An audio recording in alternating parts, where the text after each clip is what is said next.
Hello guys, welcome back to my channel. तो कैसे हैं आप लोग? क्या हालचाल है आपके? तो आज हम फिर से मिले नए टॉपिक को लेकर, which is called story telling. How to create a story, how to tell a story and how to do story telling. इन सब टॉपिक्स के ऊपर आज हम बात करने वाले हैं। तो यार, हर कोई चाहता है कि उसकी बात लोग ध्यान से सुने, राइट? मैं भी चाहता हूँ, आप भी चाहते हो। हर कोई चाहता है कि जो भी बात वो किसी को पता है वो उसकी बात लोग ध्यान से सुने, फुल अटेंशन के साथ सुने। आपने अक्सर देखा होगा इंडिया कितना भी डेवलप हो जाए, लेकिन दादी की नानी की दादा की दादी की स्टोरी कभी भी नहीं भूलते हम, राइट? कभी भी जाने वाली नहीं है स्टोरी साइड। बचपन में मैंने भी बहुत सारी स्टोरीज सुनी है अपनी नानी की दादी की। आई थिंक आपने भी सुनी ही होगी, राइट? हर कोई सुनता है यार बचपन में अपनी दादी नानी की स्टोरी। तो आज का टॉपिक ना इसी के ऊपर होने वाला है कि एक सही तरीके से स्टोरी कैसे सुनाई जाए किसी को भी, जिससे सामने वाले लोग एंड अगर आप सेमिनार वगैरह ले रहे हो तो लोग आपकी बात ध्यान से कैसे सुने। स्टोरी के थ्रू पता है आपको कि हर कोई आपकी बात बिल्कुल ध्यान से सुनता है, फुल अटेंशन के साथ सुनता है, विदाउट डिस्टर्बेंस। कहीं और उसका फोकस नहीं रहता, चाहे आपकी बातों से ध्यान रहे या ना रहे, लेकिन उसे स्टोरी जरूर याद रहती है। एंड स्टोरी अगर उसे याद रहेगी तो आपकी बात भी उसे डेफिनेटली याद ही रहेगी। तो अगर आप किसी को भी स्टोरी सुनाते हो ना, स्टोरी के थ्रू अपनी बात समझाने की कोशिश करते हो, तो भाई उसे जिंदगी भर आपकी बात याद रहती है, वो भूलता नहीं है, लंबे समय तक उसे आपकी बात याद रहती है। तो चलिए स्टार्ट करते हैं कि स्टोरी बनाने के ना बेसिकली 6 एथिक्स रूल्स रहते हैं। सबसे पहला रूल रहता है स्टोरी बनाने का कि be specific in all the small detail. इसका मतलब यह है कि आपको सारी इंफॉर्मेशन, सारी घटनाएं, सारे इंसिडेंट्स A to Z, आपको जो भी स्टोरी का पार्ट है वो सब आपको छोटी से छोटी डिटेल्स में बतानी है, जिससे आपका प्रोस्पेक्ट या फिर जिसे भी आप बात बता रहे हो वो बेसिकली कनेक्ट कर पाए, उसे सब कुछ पता हो कि बेसिकली स्टोरी में ये हुआ था, ये चल रहा है, वो चल रहा है। ठीक है, तो चलिए अब सेकंड पॉइंट की ओर बढ़ते हैं, सेकंड एथिक रूल की ओर बढ़ते हैं, which is called relatable. Basically आपकी स्टोरी ना यार रिलेटेबल होनी चाहिए। ऐसा नहीं कि कुछ रिलेटेबल ही नहीं है। आपका जो सुनने वाला है, जिस भी इंसान को आप सुना रहे हो या अपने फ्रेंड वगैरह को, लोगों को आप सुना रहे हो, वो रिलेट ही नहीं कर पा रहे आपकी स्टोरी। जैसे कि आप भी मेरे से रिलेट हो, मैं भी आपसे रिलेट हूँ, आप मेरी बातें सुनते हो, बहुत गौर से सुनते हो, मैं आपको बताता हूँ और मैं आपको सिखा रहा हूँ, आप डेवलप करते जा रहे हो अपने आप को, राइट? बेसिकली मैं भी आप ही की तरह था पहले और अभी आप मेरी तरह हो, एंड आने वाले टाइम पे आप अब जैसा मैं हूँ वैसे हो जाओगे, राइट? आप भी फिर लोगों को सिखाओगे। तो ये एक रिलेशन हो गया हम दोनों के बीच। वैसे ही हर स्टोरी में ना कुछ रिलेटेबल रहना चाहिए यार। ऐसा नहीं है कि कुछ रिलेटेबल ही नहीं जा रहा है, कहीं और ही जा रहा है। अब थर्ड पॉइंट की ओर बढ़ते हैं, थर्ड एथिक रूल की ओर बढ़ते हैं, which is called some challenge was there. इसका मतलब ये है कि स्टोरी के अंदर ना यार कुछ चैलेंज होना चाहिए। जैसे कि आपने सूर्यवंशम मूवी तो देखी ही होगी, राइट? जिन लोगों ने भी देखी है कि जो उसके पापा रहते हैं हीरा के, वो उसे घर से निकाल देते हैं, वो प्रॉपर्टी वगैरह कुछ नहीं लेता है अपने पापा की। फिर ये चैलेंज रहता है उस स्टोरी के अंदर, उस मूवी के अंदर, कि कैसे वो अपने बीवी बच्चों को पालेगा। फिर आगे क्या हुआ था, जिन लोगों ने मूवी देखी है वो समझ ही गए होंगे कि क्या हुआ था फिर आगे, राइट? तो यार कुछ चैलेंज होना चाहिए आपकी स्टोरी के अंदर। तो बेसिकली हमने अभी 3 एथिक्स रूल्स की बात कर रही है। अब बेसिकली हम फोर्थ पॉइंट को बढ़ते हैं, विच इज कॉल्ड कुछ स्टोरी बननी चाहिए। इसका मतलब यह है कि यार कुछ स्टोरी तो बननी ही चाहिए। ऐसा नहीं है कि मतलब कुछ स्टोरी कुछ भी बोल ले हो आप, जैसे कि मैं चांद पर गया था, वो बहुत सुंदर था, ब्ला ब्ला ब्ला ब्ला ब्ला, ये क्या स्टोरी हुई? तो यार कुछ स्टोरी तो बननी ही चाहिए। फोर्थ एथिक रूल ये कहता है स्टोरी टेलिंग का। अब फिफ्थ पॉइंट की ओर बढ़ते हैं, which is called voice modulation. Voice modulation होना स्टोरी के अंदर बहुत ही ज्यादा इंपॉर्टेंट। जैसे कि मैं अभी कभी अप, कभी डाउन, कभी लो, कभी फेड ऐसे बोलता हूँ ना, ऐसे वॉइस मॉड्यूलेशन होना बहुत ही ज्यादा जरूरी है हर स्टोरी के अंदर। ऐसा नहीं है कि आप एक ही वॉइस टोन के अंदर बोले जा रहे हो स्ट्रेट फॉरवर्ड, ऐसा नहीं होता है भाई। कम्युनिकेशन बहुत ही ज्यादा इंपॉर्टेंट रहती है। वॉइस मॉड्यूलेशन आपके कम्युनिकेशन में, स्टोरी टेलिंग में हर जगह यूज आता है। तो चलिए यार अब 6th पॉइंट की ओर बढ़ते हैं, which is called triggered emotion. इसका मतलब ये है कि कुछ इमोशन रहना चाहिए स्टोरी के अंदर। स्टोरी यार इमोशन लेस तो चल ही नहीं सकती है, राइट? कुछ इमोशन ही होगा कैसे चलेगी स्टोरी, राइट? तो यार मैं आपको एग्जांपल के लिए ना एक स्टोरी सुनाता हूँ, बिल्कुल ध्यान से सुनना। थोड़ी हॉरर डरावनी होने वाली है स्टोरी, ठीक है ना। ये बहुत से लोगों को डरावनी स्टोरियों का ट्रेंड चल रहा है आजकल, यही सुनने में मजा आता है, तो मैं भी यही सुनाने वाला हूँ आपको। तो बेसिकली ना यार, दिल्ली जैसे शहर में दो लौंडे रहते हैं 24 से 25 साल के, राघव और मनोज। दोनों ही बहुत ही ज्यादा अय्याश लौंडे रहते हैं, कॉलेज स्टूडेंट्स रहते हैं। बेसिकली जो राघव था ना वो थोड़ा सा मिडिल क्लास था, एंड जो मनोज था वो बहुत ही ज्यादा अमीर था। ये मान लो कि मनोज के पैसों पे ही राघव जीता था।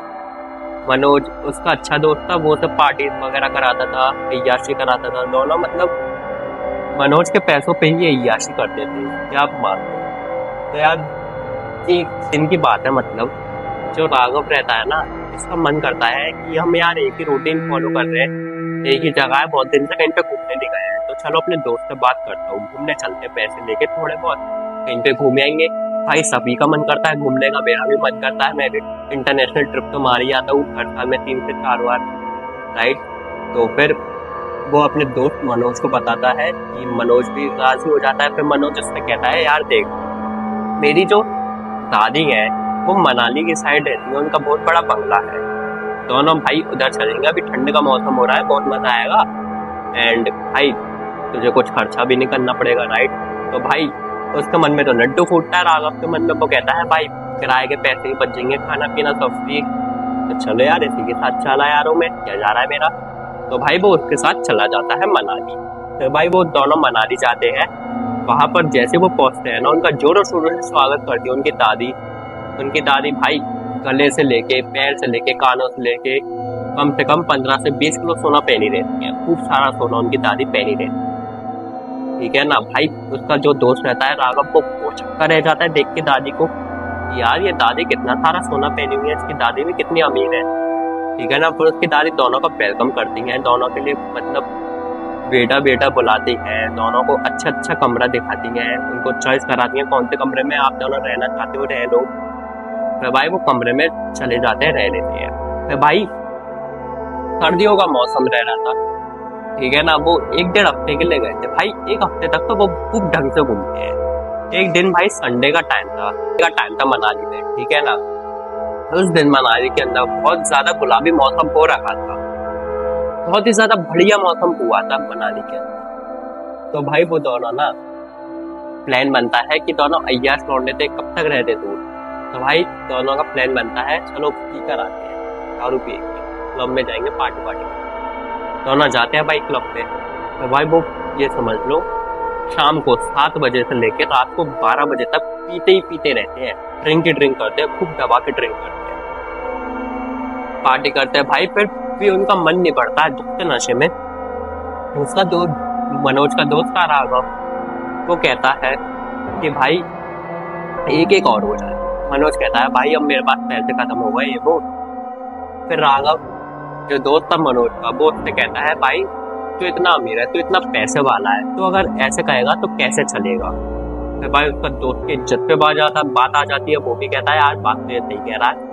फिर भाई उसका दोस्त जो राघव रहता है वो अपने दोस्त को एक आइडिया देता है कि तेरी दादी भाई इतना सारा सोना पहने रहती है, क्यों ना हम यार चैन चुरा लें उनकी, छोटी सी एक चैन चुराएंगे, 10-12 हज़ार की बेच देंगे, क्या पता चलेगा उन्हें, ठीक है ना। फिर भाई दोनों जाते हैं घर पर, एंड उनकी दादी सो रही रहती है गहरी नींद में। तो उनका जो पोता रहता है मनोज, वो चुपके से जाता है अपनी दादी के पास, एंड उनकी दादी के गले में से ना एक चैन का हुक निकाल लेता है।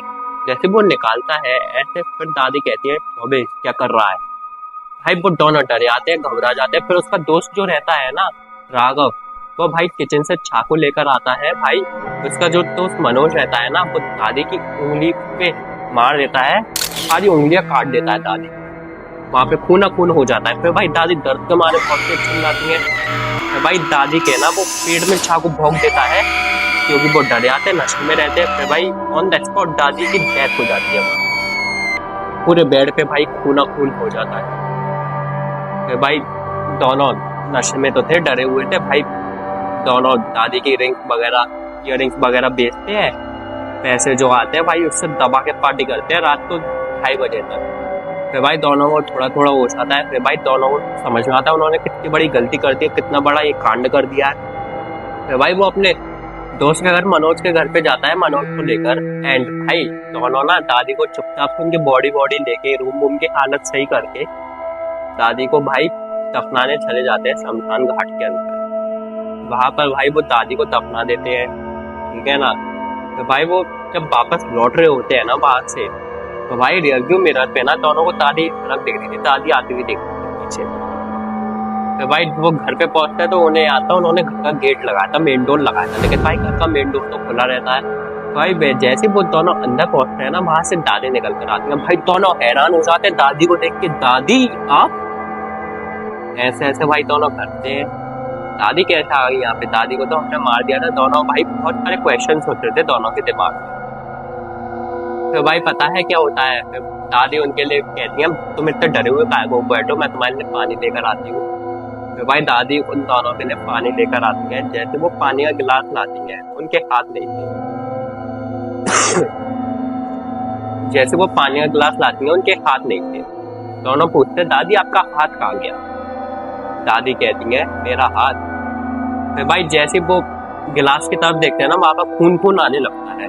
वो कहते हैं दादी यहाँ पर खून खून कैसे आ रहा है, दादी आपका हाथ दिखाओ, आप अपना हाथ दिखाओ। फिर वो कहती है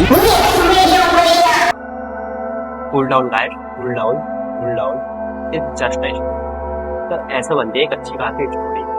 आई होप कि आपको ये वीडियो अच्छी लगी होगी एंड इस वीडियो से आपको वैल्यू मिली हो, एंड आपको इस वीडियो से थोड़ी सी भी वैल्यू मिली हो, एंड आपको समझ में आया हो कि स्टोरी बेसिकली बनाते कैसे हैं एंड स्टोरी कैसे क्रिएट करते हैं एंड स्टोरी टेलिंग के क्या क्या बेनिफिट्स होते हैं। स्टोरी के थ्रू लोग आपकी बात को ध्यान से सुनते हैं, आपको ये बात तो पता चल गई हो। तो इस वीडियो को लाइक करिए एंड हमारे चैनल को ना सब्सक्राइब करिए, जिससे हमें और मोटिवेशन मिले ऐसे कंटेंट को बनाने के लिए, क्योंकि यार इसकी एडिटिंग वगैरह में ना बहुत टाइम लगता है। तो इससे थोड़ा सा हमें भी मोटिवेशन मिलता है कि इतना बड़ा परिवार हमें देखता है, तो उनके लिए कुछ तो बनाना ही है हमें। तो हमारे चैनल को सब्सक्राइब करिए, वीडियो को लाइक करिए और अपने फ्रेंड्स के साथ ना शेयर जरूर करिएगा, जिससे उनकी लाइफ में भी कुछ वैल्यू आए। तो मिलते हैं नेक्स्ट वीडियो के अंदर, तब तक के लिए bye bye, thank you so much.